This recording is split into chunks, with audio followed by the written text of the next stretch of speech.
साथियों नमस्कार। पटना बिहार से मैं अमिताभ कुमार दास, आईपीएस 94 बैच, और आप देख रहे हैं मेरा अपना यूट्यूब चैनल दास बोले बिंदास। क्योंकि जब बुज़दिलों के मुंह में दही जम गया हो तो दास का बिंदास बोलना जरूरी हो जाता है। साथियों, खबर यह है कि बिहार में पलटू राम बेतिया राज की जमीन पर बसे हुए हजारों परिवारों को बेघर करने जा रहा है। इस वीडियो को आप आखिर तक दिल थाम कर देखिए। साथियों, ये कहानी मैं आप शुरू से शुरू करता हूँ। बिहार में बहुत सारी जमींदारियां थी, जैसे दरभंगा राज, बेतिया राज, हथुआ राज, टेकारी राज, बनेली राज, वगैरह वगैरह। सबसे बड़ी जमींदारी तो दरभंगा राज थी, लेकिन बेतिया राज भी कुछ लोग कहते हैं कि दूसरी सबसे बड़ी जमींदारी थी। बेतिया राज का किस्सा भी बहुत पुराना है। कहते हैं कि जब मुगल बादशाह अकबर था तो अकबर के खिलाफ कुछ बगावत हो गई थी, विद्रोह हो गया था। तो अकबर के एक फौजी अधिकारी उदय करण सिंह ने उस विद्रोह को बहुत सख्ती से दबा दिया, कुचल दिया। इस पर बादशाह अकबर इतना खुश हो गया कि उसने उदय करण सिंह को चंपारण का शासक बना दिया। आप जानते हैं चंपारण का इलाका बिहार में पड़ता है, नेपाल की सीमा से लगा हुआ है। चंपारण नाम कहते हैं, चंपा अरण्य से बना है। वहां चंपा फूल के बहुत सारे पेड़ पौधे होते थे, इसलिए उसका नाम चंपारण पड़ा। तो उदय करण सिंह को इसका शासक बना दिया अकबर ने। उदय करण सिंह का जो पोता था, उग्रसेन सिंह नाम था, वो भी एक बहुत अच्छा शासक था।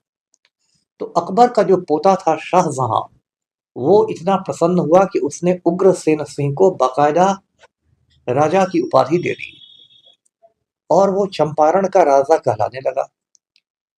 क्योंकि आगे चलकर इसकी राजधानी बेतिया बन गई, इसलिए इसको लोग बेतिया राज के नाम से जानने लगे। तो बेतिया राज की बहुत जमीन थी, कुछ अच्छे अच्छे राजा भी हुए। कुछ राजाओं ने संगीत को भी बहुत बढ़ावा दिया, और खास के जो एक गायन की शैली होती है जिसको ध्रुपद कहते हैं, ध्रुपद की जो गायकी थी वो बेतिया राजाओं के दरबार में बहुत फली फूली। तो इस तरह बेतिया राज चलता रहा। 1893 में बेतिया के जो राजा थे, आप उनको आखिरी राजा कह लीजिए, हरेंद्र मोहन सिंह, उनकी मौत हो गई, इंतकाल हो गया। और राजा जो थे वो निसंतान मर गए, बे औलाद मर गए, उनको कोई बाल बच्चे नहीं थे। राजा के पीछे उनकी दो रानियां छूट गई। जो बच गई थी, एक रानी का नाम था शिव रत्ना कुंवर, एक का नाम था जानकी कुंवर। 1896 में ऐसा हुआ कि शिव रत्ना कुंवर भी चल बसी। उसके बाद अंग्रेजों को लगा, क्योंकि वो अंग्रेजों का जमाना था, उनको लगा कि जानकी कुंवर से ये सब नहीं संभलेगा बेतिया राज। तो अंग्रेजों ने बेतिया राज को कोर्ट ऑफ वार्ड्स के अधीन कर दिया। बेतिया राज को चलाने के लिए कोर्ट ऑफ वार्ड समझ लीजिए, उसमें अंग्रेज अधिकारी लोग रहते थे।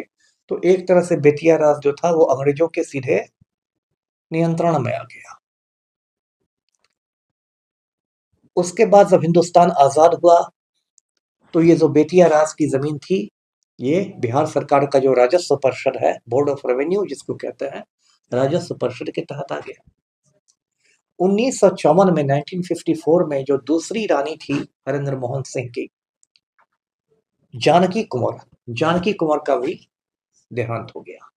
तो एक तरह से आप कह लीजिए कि जानकी कुंवर के देहांत के बाद जो बेतिया राज था उसका नामो निशान मिट गया, उसका वजूद खत्म हो गया। अब ये जो बेतिया राज की जमीन थी वो कोई थोड़ी मोड़ी जमीन थी नहीं। ये जमीन 15,000 एकड़ से भी ज्यादा जमीन थी। ज्यादातर जमीन बिहार में थी, लेकिन लगभग 150 एकड़ जमीन, 143 एकड़ जमीन पड़ोस के उत्तर प्रदेश में भी थी। बिहार में जो बेतिया राज की जमीन थी 15,000 एकड़ से ज्यादा, उस जमीन का ज्यादा हिस्सा चंपारण में पड़ता था। आप जानते हैं चंपारण में दो जिले हैं, पूर्वी चंपारण जिसका मुख्यालय है मोतिहारी, पश्चिमी चंपारण जिसका मुख्यालय है बेतिया। तो ये स्थिति थी। अब क्या हुआ है, परसों यानी 26 नवंबर को बिहार विधानमंडल ने बेतिया राज विधेयक को पारित कर दिया है। अब इस विधेयक पर जब राज्यपाल के दस्तखत हो जाएंगे, गवर्नर के हस्ताक्षर हो जाएंगे, तो ये विधेयक से अधिनियम बन जाएगा, मतलब बिल से ये एक्ट बन जाएगा, पूरी तरह कानून बन जाएगा। वो 2-4 रोज की बात और है। तो ये बेतिया राज कानून से क्या होगा कि बेतिया राज की जो 15,000 एकड़ जमीन थी, वो सीधे अब बिहार सरकार के अधीन आ गई। उसको एक तरह से अधिग्रहित कर लिया गया, अधिग्रहण हो गया। बिहार सरकार के जो राजस्व और भूमि सुधार मंत्री हैं, जो भाजपा के प्रदेश अध्यक्ष भी हैं, दिलीप जायसवाल, उन्होंने विधानमंडल में बहुत बड़ी बड़ी बातें की। जैसा राम भक्तों की आदत है, जुमलेबाजी और हवाबाजी में तो नंबर 1 होते हैं।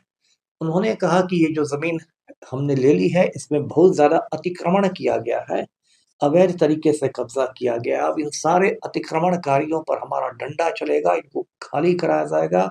इसकी जगह हम ये कर देंगे, मेडिकल कॉलेज खोल देंगे, इंजीनियरिंग कॉलेज कर देंगे, उद्योग धंधे लगा देंगे, मतलब पूरे अच्छे दिन आ जाएंगे। अब साथियों, इस पूरे मामले में पेच ये है कि जो 15,000 एकड़ की जमीन है, इसमें लगभग 150 बरस से 1, 2, 3 नहीं, हजारों हजार परिवार बसे हुए हैं। इसमें ज्यादातर परिवार हैं वो या तो गरीब तबके के लोग हैं या फिर मध्यम वर्गीय तबके के लोग हैं। अब इन पर बिहार सरकार ने एक तरह से तलवार लटका दी है कि आपको बेघर कर दिया जाएगा। कहते हैं कि जो राजस्व परिषद के चेयरमैन हैं, के पाठक सर हैं, वो बहुत कड़क हैं, बहुत फड़क हैं, बुलडोजर चला देंगे, ये कर देंगे, वो कर देंगे, क्या क्या बातें आ रही हैं मीडिया।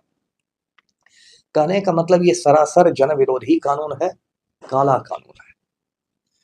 तो साथियों, मैं इस चैनल के माध्यम से, इस वीडियो के माध्यम से ये कह रहा हूँ, पलटू को चुनौती दे रहा हूँ कि देखिए, मेरे रहते हुए आप बेतिया राज कानून को लागू नहीं कर सकते।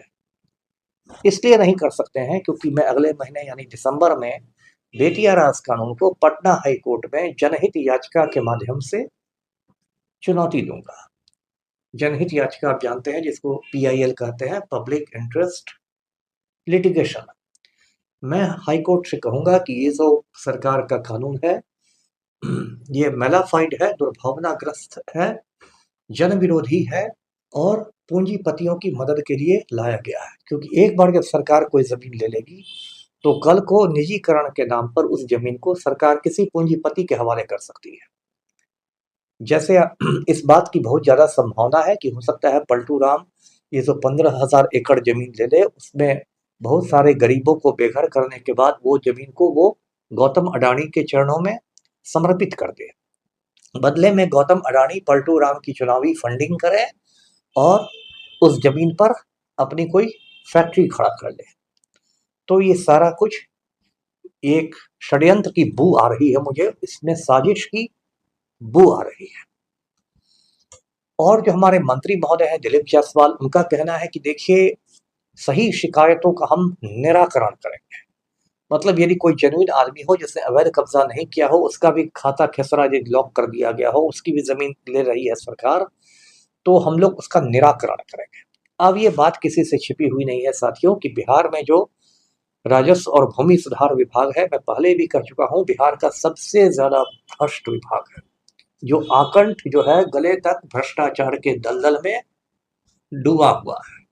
जितने हैं अंचलाधिकारी कार्यालय, CO ऑफिस, जब तक उसमें से ज्यादातर की हालत ये है कि वो लूट खसोट के अड्डे बने हुए हैं। वहां आम आदमी का खून बिल्कुल इंजेक्शन से निकाल लेने का उत्तम प्रबंध है।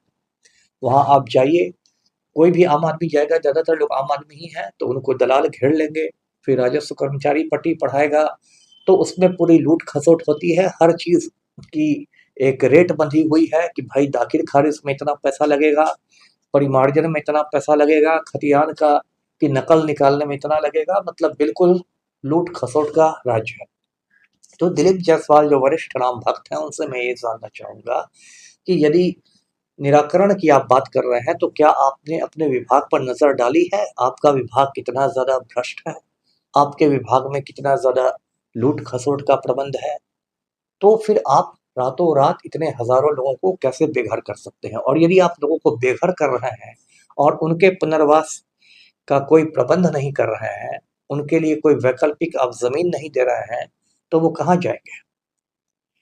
तो ये जो कुछ हुआ है, और मुझे इस पूरे प्रकरण में देखिए, मैं तो खरी-खरी बात कहता हूँ, ना पक्ष का हूँ, ना विपक्ष का हूँ। मुझे विपक्ष के नेता से, तेजस्वी यादव से भी बहुत निराशा हुई है। विपक्ष ने भी उतना हमलावर रुख नहीं अपनाया है, मतलब बेतिया राज कानून के खिलाफ जितना हमलावर उसको होना चाहिए था। कहीं न कहीं ऐसा लगता है कि सभी लोग एक ही थैली के चट्टे-बट्टे हैं।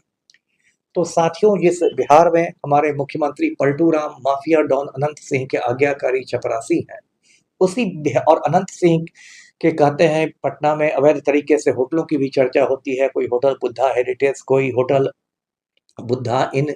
तो इन अवैध होटलों पर तो कोई एक्शन नहीं होता, ना उनकी जांच होती है, और पलटू राम चपरासी की तरह खड़े रहते हैं माफिया डॉन के सामने। लेकिन इसी बिहार में आम आदमी पर कानून का डंडा चलने की बात हो रही है। तो ये मेरा सवाल है कि जो कानून का डंडा है सिर्फ गरीब लोगों पर ही चलेगा कि कभी माफिया पर भी चलेगा? साथियों, मैं कई बरस से पूरे माफिया से लड़ाई लड़ रहा हूँ, पलटू राम के सुशासन माफिया से। मुझे कई बार उसमें जीत भी मिली है। मैंने बिहार के शिक्षा मंत्री मेवालाल चौधरी को इस्तीफा देने पर मजबूर किया था 4 साल पहले। उसके बाद पलटू राम अशोक राजपथ पर खुदा बख्श लाइब्रेरी को तोड़ने जा रहा था, मैंने उस मुद्दे पर लड़ाई लड़ी और अंत में लाइब्रेरी को बचा लिया। फिर पलटू राम पटना में सुल्तान पैलेस को तोड़ने जा रहा था, वीरचंद पटेल पर, मैंने उसकी जंग लड़ी और उसको बचा लिया। मैं फिर आपसे वादा करता हूँ इस चैनल पर, और मैं नरेंद्र मोदी नहीं हूँ कि झूठा वादा करूँ, कि बेटियां राज कानून को भी मैं लागू नहीं होने दूंगा। वीडियो को लाइक करें, शेयर करें, चैनल को सब्सक्राइब कीजिए। धन्यवाद।